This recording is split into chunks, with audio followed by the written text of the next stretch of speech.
At 6:14 in the morning on May 8, 1943, Janina Lewandowska crouched in a muddy drainage ditch beside a rural road outside Warsaw, watching a German Panzer convoy approach through the morning mist. 3 Panzer IV tanks, each weighing 25 tons and armored with 80 millimeters of hardened steel. 2 half-tracks carrying infantry. 47 German soldiers total. She had no anti-tank rifle, no Panzerfaust, no military explosives. What she had, arranged carefully within arm's reach, were 3 glass bottles filled with a gray mixture that looked like dirty dishwater. Materials she gathered from kitchens and farms across occupied Warsaw, while male resistance fighters told her to stick to cooking and leave the war to men. The lead tank was 200 yards away, its engine rumbling like distant thunder. Janina's hands, scarred from chemical burns and years of work, were perfectly steady. In her coat pocket, she carried a box of matches. In the next 120 seconds, she would either be dead or she would prove that the most dangerous weapon in occupied Poland wasn't forged in a factory or stolen from a German armory. It was built in a kitchen by a woman they dismissed as just a housewife. The tank commander's head was visible in the turret hatch, scanning the road ahead. He wasn't looking at the drainage ditch. Men with tanks rarely worried about threats that didn't come from other tanks. That assumption was about to kill him. Janina Lewandowska was born in 1911 in Krakow, the daughter of Dr. Stefan Lewandowski, a chemistry professor at Jagiellonian University, and Anna Lewandowska, a seamstress who could calculate fabric measurements in her head faster than most people could write them down. Janina grew up in a household where science and practicality lived side by side, where her father explained molecular bonds over breakfast and her mother turned mathematical precision into beautiful dresses. She inherited both gifts. By the time she was 16, she could balance complex chemical equations and sew a dress from a single glance at a photograph. Her father encouraged her to study chemistry. Her mother worried it wasn't practical for a woman. "What will you do with a chemistry degree?" she asked. "Teach," Janina said, "or research, or something that matters." She enrolled at Jagiellonian University in 1929, one of 17 women, in a chemistry program of 200 students. The male students treated her like a curiosity, something amusing but not serious. Professors called on her less frequently than the men. Lab partners assumed she'd take notes while they did the actual experiments. She didn't argue. She just worked harder, stayed later, learned more. By her 3rd year, she had the highest marks in her class. By her 4th year, the men had stopped making jokes. She graduated in 1933 with honors and a job offer to teach chemistry at a girls' school in Warsaw. It wasn't research. It wasn't groundbreaking, but it was hers. In 1936, she married Pyotr Kowalski, a literature teacher with kind eyes and a love of poetry. They had a daughter in 1937, a little girl they named Zofia. Janina taught during the day, came home to her daughter in the evening, and lived a life that was ordinary and good and exactly what she wanted. Then on September 1st, 1939, Germany invaded Poland. By October, Warsaw was occupied. By November, the university where her father taught was closed, its professors arrested or executed. Her father survived by hiding his credentials and working as a janitor. Janina survived by becoming invisible. Just another housewife. Just another woman trying to keep her family alive. Pyotr joined the resistance in 1940, the Home Army, the non-communist underground fighting the German occupation. He distributed underground newspapers, helped hide Jewish families, participated in small acts of sabotage. Janina wanted to help. Pyotr brought her to a resistance meeting in the basement of a bookstore. 8 men sat around a table covered with maps and stolen German documents. Pyotr introduced her. "This is my wife, Janina. She has a degree in chemistry. She wants to help." The men looked at her politely, the way you'd look at a child who'd wandered into an adult conversation. The commander, a former Polish army officer named Kazimierz Wojcik, said, "That's very brave, Mrs. Kowalski. We can always use help with cooking for men or mending clothes, or—" "I want to help with operations," Janina said. "Sabotage. Explosives. I understand chemistry. I can be useful. Casimir smiled, not unkindly. We need fighters, not housewives. War isn't a laboratory, but your cooking would be very appreciated. The men are always hungry. Janina looked at Pyotr. He gave her a small, apologetic shrug. She looked back at Casimir's and said, "Of course, I'd be happy to cook." She started cooking for resistance meetings. She made soup from scraps, bread from hoarded flour, meals that stretched impossibly far because she understood ratios and chemistry and how to make a little become a lot. While she cooked, she listened.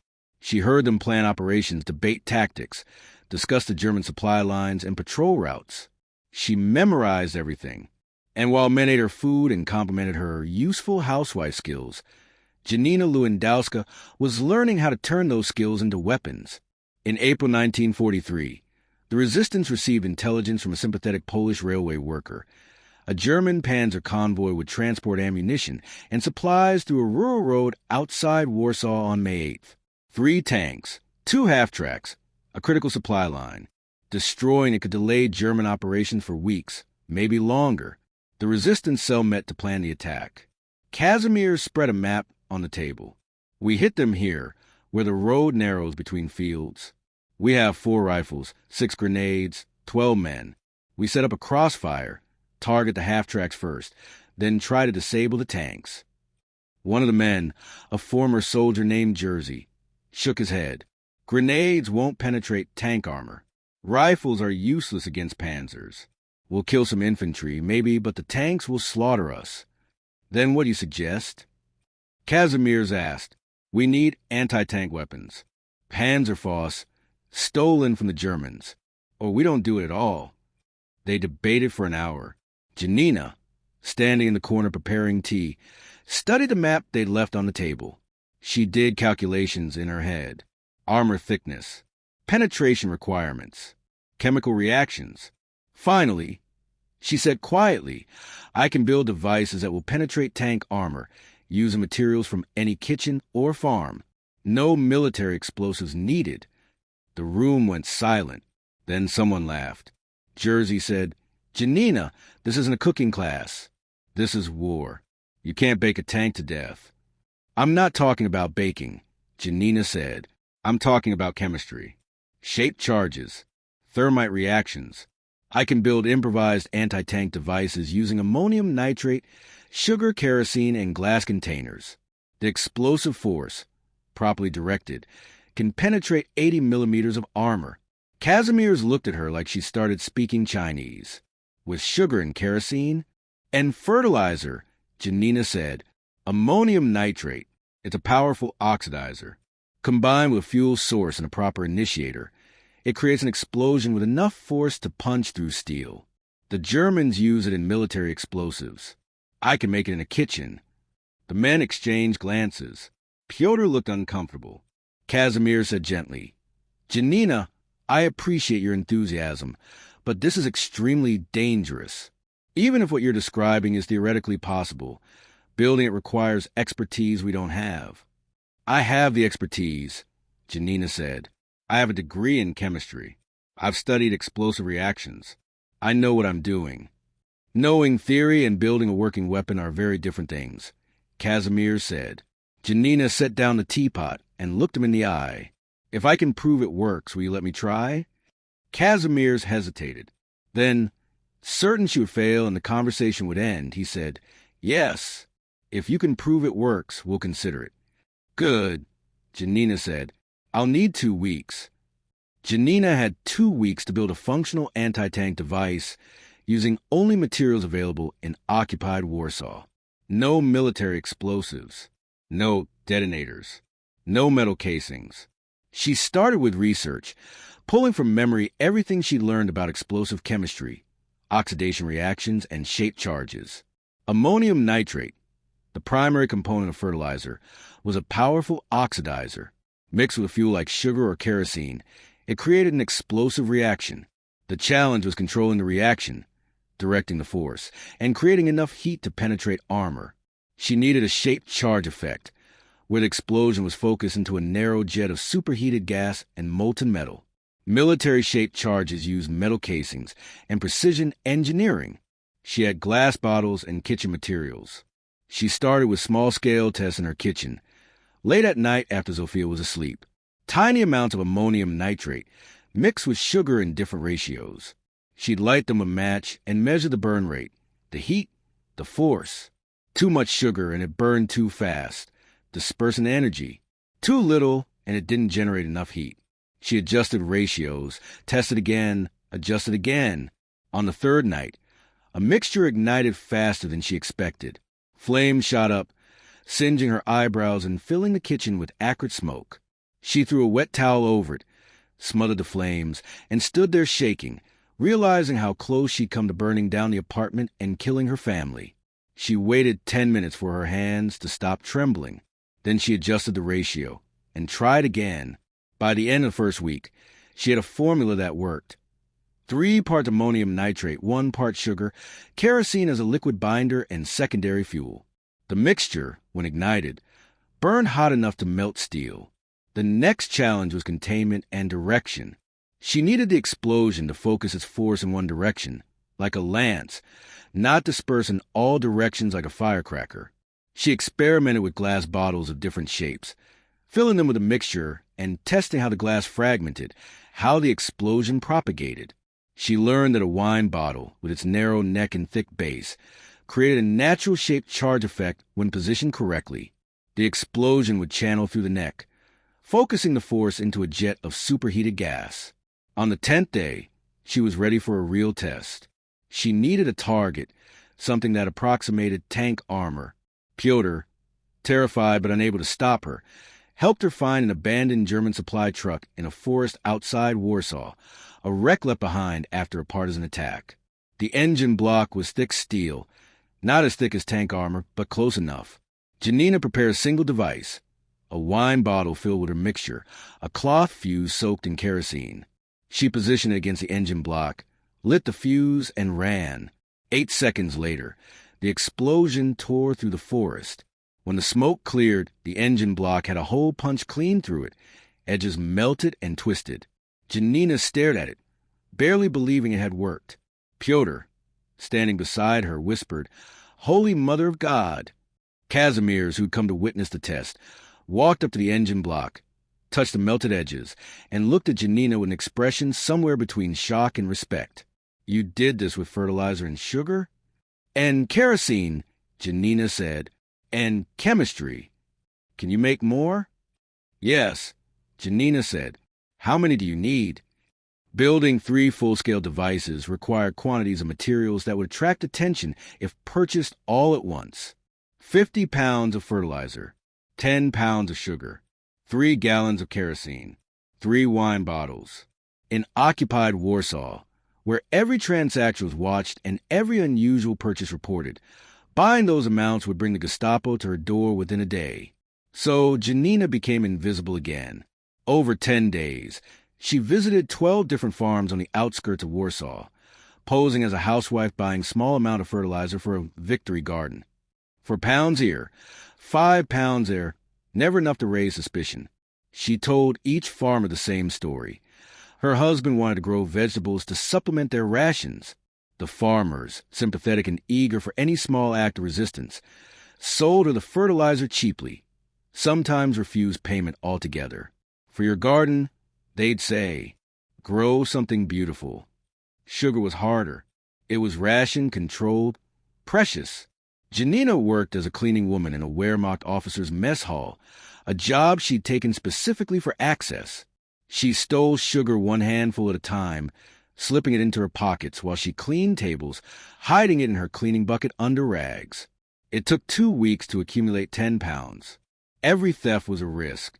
If a German officer noticed, if someone reported her, she'd be arrested, interrogated, executed. But no one noticed. Cleaning women were invisible, especially to German officers who saw them as part of the furniture.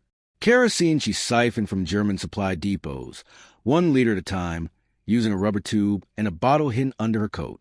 She did it at night, in the dark, her heart pounding so hard she thought it would give her away.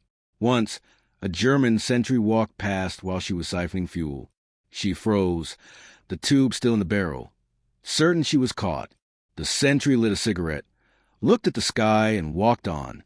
He never saw her. She finished filling the bottle, capped it, and walked away on legs that barely held her weight. The wine bottles she collected from trash heaps and abandoned buildings. She needed thick glass, no cracks, no weaknesses. She tested each one by filling it with water and dropping it from shoulder height.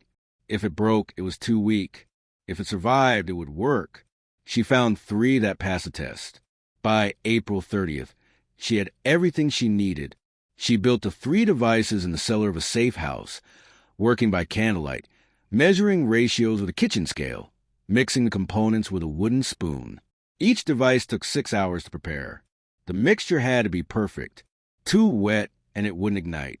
Too dry and it would explode prematurely. She worked with the focus of a surgeon, the precision of a chemist, and the fear of a woman who knew that one mistake would kill her. On May 5th, she finished the 3rd device. 3 wine bottles, filled with gray sludge, sealed with cork and wax. They looked harmless. They looked like something you'd find in a grandmother's pantry. They could punch through tank armor. Janina presented the 3 devices to the resistance cell on May 6th, 2 days before the convoy was scheduled past. She set them on the table carefully. The men stared at them.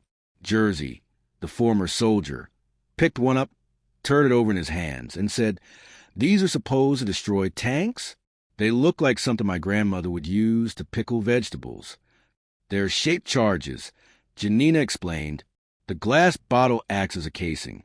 When the mixture ignites, the explosion channels to the neck of the bottle, creating a jet of superheated gas and molten glass. The jet can penetrate 80 millimeters of steel armor. The thermal reaction will ignite fuel tanks, ammunition, anything flammable inside the tank." Casimir studied the devices with a skeptical expression. "You're certain these will work?" "I tested the formula on an engine block," Janina said. "It punched clean through. Tank armor is thicker, but the principle is the same. These will work." "Even if they work," Casimir said slowly, "someone has to deploy them. Someone has to get close enough to a moving tank to throw these. That's a suicide mission." "I'll do it," Janina said. The room erupted. Pyotr stood up, his face pale. "Absolutely not." "Janina, you have a daughter. You can't." "I built them," Janina said calmly. "I know how they work. I know the timing, the throw angle, the placement. Send someone else and they'll fail. Send me and I'll destroy those tanks." "You're not trained," Jersey said. "You're not a soldier. You've never been in combat." "Neither have most of you," Janina said. "You were clerks and teachers and shopkeepers before the war. I'm a chemist. This is chemistry. I know what I'm doing." Kazimierz looked at her for a long time.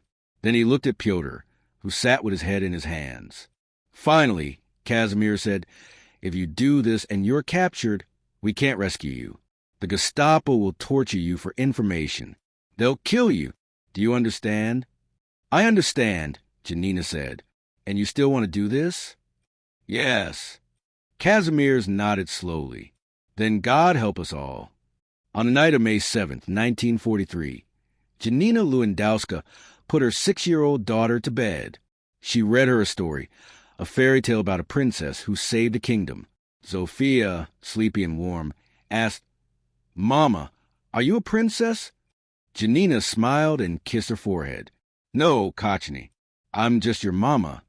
She tucked the blanket around her daughter, watched her drift asleep, and allowed herself one moment of weakness. She thought, "I might not see you again. I might die tomorrow." She pushed the thought away, stood up, and walked out of the room without looking back. Looking back would break her. Pyotr was waiting in the kitchen. He looked at her with eyes full of fear and anger and helpless love. "Don't go," he said. "Please, let someone else do it. Let the men do it." "The men don't know how," Janina said quietly. "I do. If I don't go, those tanks reach Warsaw, and the ammunition they're carrying kills more people. Maybe us. Maybe her." She nodded toward Zofia's room. "And if you die?" Pyotr asked, his voice breaking. "Then you tell her I loved her," Janina said, And you tell her that her mother did something that mattered. Pyotr pulled her into his arms and held her so tightly she could barely breathe. They stood like that for a long time, not speaking, just holding on. Finally, he whispered, "Come home." "I will," Janina said. She didn't know if it was a promise or a lie. At 4:30 in the morning on May 8th, 1943, Janina Lewandowska, Kazimierz Wojcik, and a young resistance fighter named Tomasz Nowak reached the ambush site, a rural road that cut through farmland outside Warsaw, flanked by drainage ditches and open fields. The convoy was scheduled to pass at approximately 6:15 a.m. Intelligence indicated 3 tanks, 2 half-tracks, standard patrol formation. The road was straight for half a mile in both directions, offering clear sight lines but no cover except the drainage ditches. Janina studied the terrain in the pre-dawn darkness. The ditch on the south side of the road was deeper, closer to the road, better positioned. That's where she'd wait. Kazimierz and Tomasz would position themselves 50 yards back in a tree line with rifles.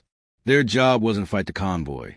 Rifles were useless against tanks, but to cover Janina's escape if things went wrong, and to witness what happened. If she succeeded, someone needed to survive to report it. If she failed, someone needed to survive to warn the others. Janina climbed down into the south ditch. The mud was cold and thick, smelling of earth and stagnant water. She arranged her 3 devices within arm's reach, positioning them carefully so the bottles wouldn't tip or roll. She checked the fuses. Strips of cloth soaked in kerosene, tucked into the necks of the bottles.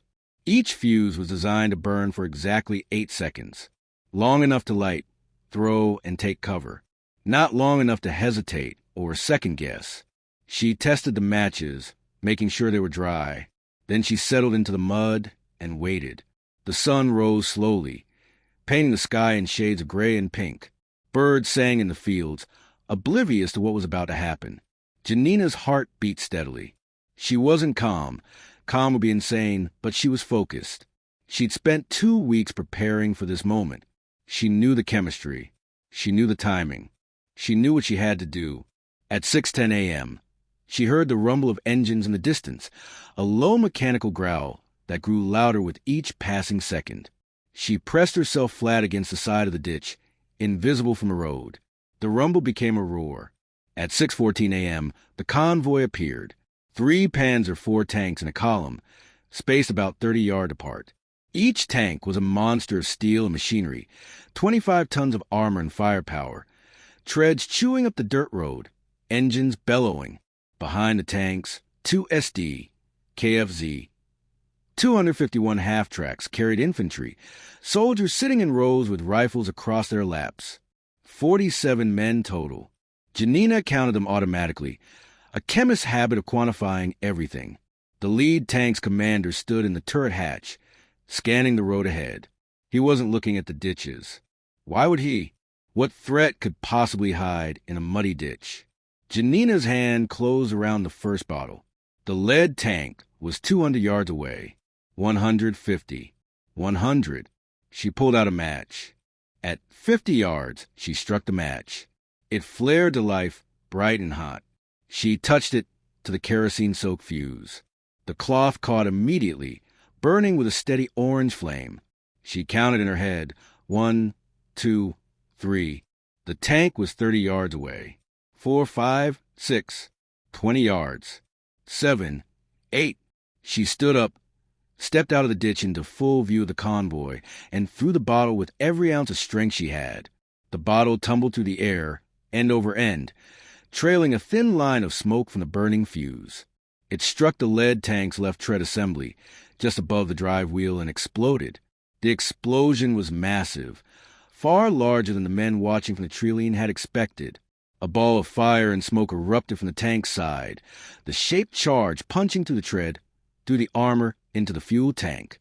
Secondary explosions followed as fuel ignited, as ammunition cooked off. The entire left side of the tank blew outward in a spray of molten metal and flame. The tank lurched to a halt, burning like a funeral pyre. The crew tried to bail out. The commander and the driver made it, stumbling out of the hatches, uniforms on fire. The gunner, loader, and radio operator didn't.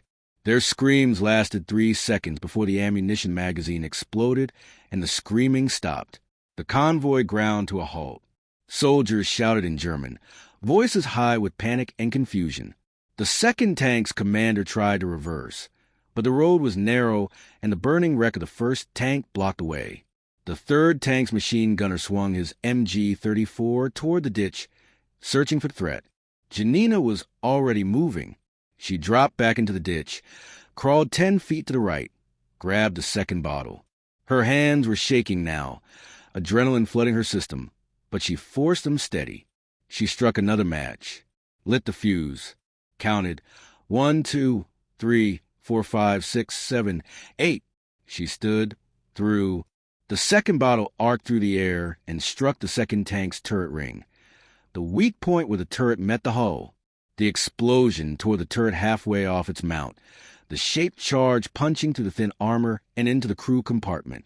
Fire and smoke poured from the interior. The tank shuddered, died. No one got out. The third tank's machine gunner found her. Bullets tore through the air, a stream of 7.92 millimeter rounds that kicked up geysers of mud around the ditch. Janina threw herself flat, pressing into the mud as bullets snapped overhead. The machine gun tracked toward her, the gunner adjusting his aim. She had maybe 4 seconds before the bullets found her. She grabbed the third bottle, struck a match with shaking hands. The match broke. She grabbed another, struck it. It lit. She touched it to the fuse, counted faster this time. 1, 2, 3, 4, 5, 6, 7, 8. She stood up in the middle of a machine gun burst through the bottle and dropped back into the ditch in one continuous motion. Bullets tore through the space where she'd been standing a fraction of a second earlier.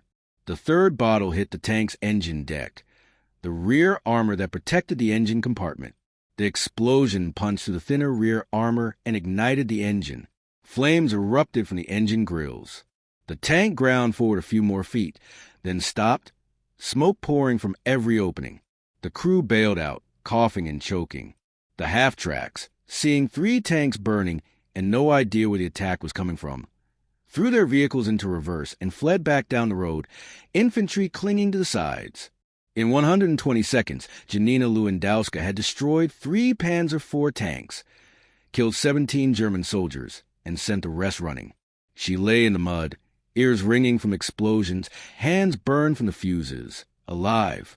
Kazimierz and Tomasz pulled her out of the ditch and ran. They could hear German reinforcements coming, trucks and motorcycles converging on the ambush site from garrisons up and down the road. They ran through fields, through a forest, across a stream, not stopping until they reached a safe house 3 miles away, a farmhouse owned by an old woman named Mrs. Kaminska who'd been hiding resistance fighters since 1940. They stumbled through the door, gasping for breath. Janina collapsed on the floor, her whole body shaking uncontrollably now that the adrenaline was fading. She'd held it together during the attack, during the run, but now the reality crashed over her. She'd just killed 17 men. She'd just destroyed 3 tanks. She'd just survived something that should have killed her. Kazimierz knelt beside her, his face pale, his hands shaking almost as badly as hers. "You destroyed 3 tanks," he said, his voice barely above a whisper. "With bottles, with kitchen materials. I saw it, and I still don't believe it." Janina laughed, a slightly hysterical sound that was half-sob. "Useful housewife skills," she said.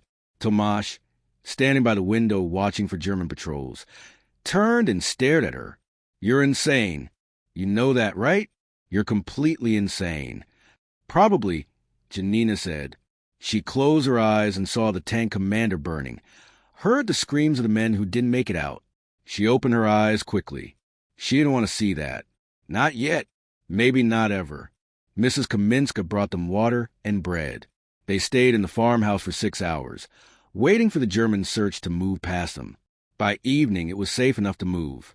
Kazimierz and Tomasz escorted Janina back to Warsaw through back roads and forest paths. She reached her apartment at 10 p.m. Pyotr opened the door, saw her alive, and pulled her inside without a word. He held her while she cried, while she shook, while she told him what she'd done. When she finished, he said, "You came home. You promised and you came home." "I did," Janina said. I'm sorry. I'm so sorry. Don't be sorry, Pyotr said. Be proud. You did something impossible. The story of the May 8th ambush spread through the resistance network within hours. The woman they dismissed as just a housewife had done what armed men with rifles and grenades couldn't: stopped a German armored convoy with homemade chemistry. Resistance cells across Warsaw wanted to know how she'd done it. Kazimierz, still shaken by what he'd witnessed, told him she built shaped charges from fertilizer, sugar, and kerosene. She threw them like grenades. She destroyed 3 panzers in 2 minutes. The men who'd laughed at her useful housewife skills weren't laughing anymore. They were asking her to teach them. Janina became the resistance's expert on improvised explosives. She taught other fighters how to build her devices, how to mix the ratios, how to time the fuses. She wrote instructions in careful handwriting, diagrams showing placement and throw angles. Her formula spread across Poland, used by Home Army units in Warsaw, Krakow, Lublin. The Germans never figured out what was destroying their vehicles. Intelligence reports describe mysterious explosive devices of unknown origin, speculating about stolen military explosives or Allied airdrops. They never suspected a housewife with a chemistry degree. Janina continued working with the resistance until 1944, building devices, training others, conducting sabotage operations against German supply lines. She survived close calls, near misses, moments when she should have been caught but wasn't. She was careful. She was smart. She was lucky. But luck doesn't last forever.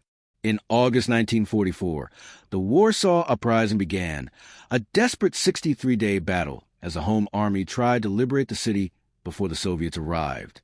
Pyotr fought in the uprising. On August 17th, he was killed by German artillery fire while defending a barricade in the Old Town. Janina, working in a resistance field hospital, identified his body.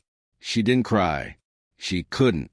There were too many wounded, too many dying. She worked for 18 hours straight, treating injuries, building improvised medical supplies from whatever she could find. Chemistry again. Always chemistry. When the uprising ended in October, 200,000 civilians were dead. The city was destroyed. Janina and Zofia survived, evacuated with other civilians to a refugee camp. After the war, Poland fell under Soviet occupation. The Home Army, the non-communist resistance that Janina and Pyotr had fought for, was declared an enemy of the state. Veterans were arrested, imprisoned, executed. Records were destroyed. Janina's resistance work was erased from official history because she'd fought for the wrong side. She never spoke about what she'd done. She got a job teaching chemistry at a high school in Warsaw. She raised Zofia alone. She lived quietly, invisibly, the way she'd lived during the occupation. Just another widow. Just another teacher. Just another woman the world didn't notice. In 1989, after fall of communism, a historian named Dr. Marek Kowalczyk was researching Home Army operations. He found a declassified German military report from May 1943 describing the mysterious destruction of a panzer convoy outside Warsaw. The report noted that 3 tanks had been destroyed by unknown explosive devices, and that the attack had been attributed to partisan saboteurs with possible Allied support. Dr. Kowalczyk cross-referenced the report with Home Army records that had been hidden during the Soviet era. He found a name, Janina Lewandowska. He tracked her down to a small apartment in Warsaw. She was 78 years old, retired, living on a teacher's pension. When Dr. Kowalczyk knocked on her door and explained why he was there, Janina looked at him for a long moment. Then she said, "That was a very long time ago. I'm not sure why it matters now." "It matters because no one knows," Dr. Kowalczyk said. "The men who fought are remembered. The women who fought are forgotten. I want to tell your story." Janina invited him in. They sat in her small kitchen, and she told him everything. The resistance meetings where men dismissed her, the 2 weeks building the devices, the test on the engine block, the morning of May 8th, lying in a ditch, throwing bottles at tanks. She spoke calmly, factually, the way a chemist would describe an experiment. When Dr. Kowalczyk asked how she found the courage to do it, she said, I don't think it was courage. I think it was just necessity. Someone had to do it. I could do it. So I did.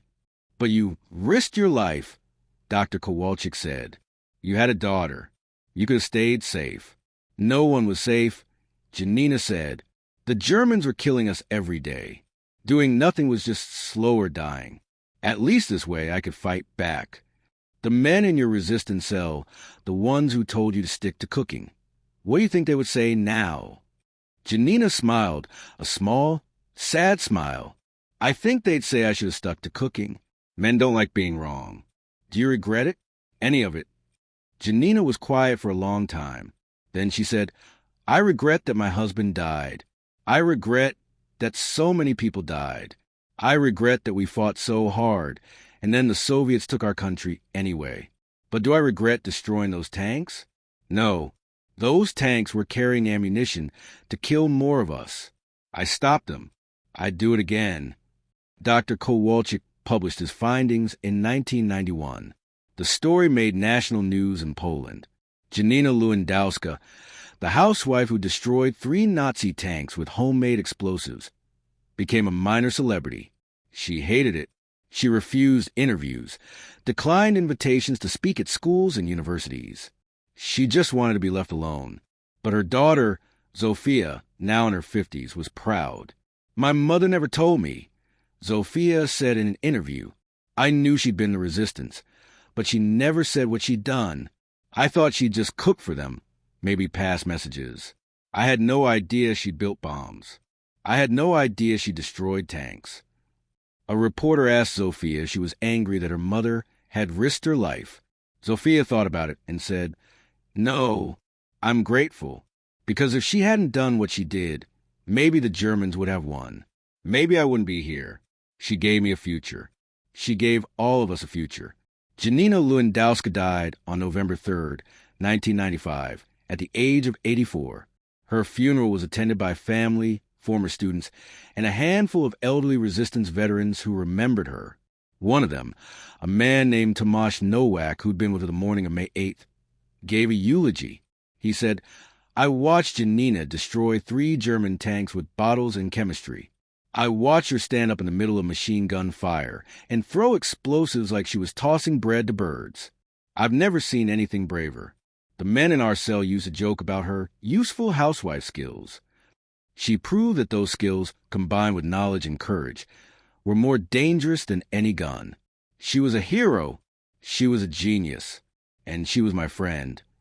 At the funeral, Zofia revealed something her mother had never told anyone. The scars on Janina's hands, the ones she'd always said were from cooking accidents, weren't from cooking. They were from chemical burns, from building explosives, from handling materials that could kill her if she made one mistake. She carried those scars her whole life, Zofia said. She never complained. She never talked about them. But every time I saw them, I thought they were from making dinner. I didn't know they were from making bombs. Today, there's a small memorial in Warsaw honoring the unknown saboteurs of the Home Army. It lists no names, just a plaque that reads, To those who fought in silence, who risked everything, who are remembered by God if not by history. Janina Lewandowska's name isn't on it, but in the archives of the Polish Institute of National Remembrance, there's a file with her name, her photograph, and a detailed account of what she did on May 8, 1943. The file includes a German military report describing the destroyed convoy, the Home Army records documenting her training of other fighters, and a handwritten note from Kazimierz Wojcik, written in 1945 before he was arrested by the Soviets. The note says, Janina Lewandowska was the bravest person I ever met. The men in my unit, myself included, dismissed her as just a housewife. We were fools. She proved that intelligence and courage don't require a uniform or a weapon. Sometimes they just require knowledge, determination, and the willingness to do what everyone else says is impossible. She saved lives. She changed the war. And she did it all while men laughed at her skills. History should remember her. I'm writing this so that someone someday will. Someone did. And now you know her story. The story of a woman who turned useful housewife skills into a weapon that destroyed 3 Nazi tanks in 2 minutes. The story of a chemist who proved that the most dangerous person in a war isn't always the one with the biggest gun. Sometimes it's the one you underestimated. Sometimes it's the one you dismissed. Sometimes it's the woman standing in a kitchen, mixing ratios, calculating reactions, and building something that will change everything. Janina Lewandowska didn't fight because she wanted glory. She fought because she could, because she had knowledge that could save lives. Because sitting safely at home while others died wasn't safety, it was just slower death. She fought with chemistry and courage and a refusal to accept that her skills were useless just because men said so. And in doing so, she proved something that the world is still learning. Never underestimate a woman who knows chemistry. Never dismiss someone because of their gender or their job or their appearance. Because sometimes the person you're laughing at is the person who's about to save the world. Or at least blow up 3 tanks and prove you wrong.